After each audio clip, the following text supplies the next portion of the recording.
Boarding आहे, त्यामुळे टायमिंगवर या, कारण की एक मॅच जास्त आहे आणि या बॉलवर एक अफलातून स्ट्रोक आणि बॉल मात्र निघून जाईल 4 रनसाठी. It's a 4-21.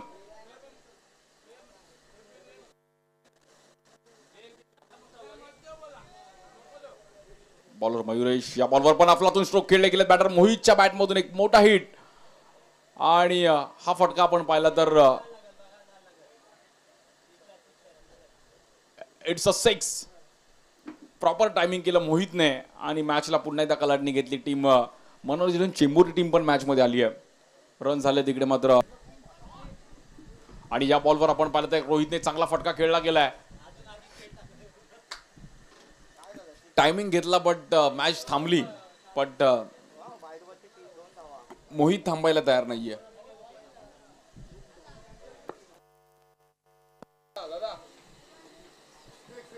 आणि या बॉलवर आपण पाहिलं तर खूप चांगलं टचअप दिलं. 60 आणि 61चं टार्गेट आहे मॅच जिंकण्याकरिता टीम ज्युपिटर अंधेरीला.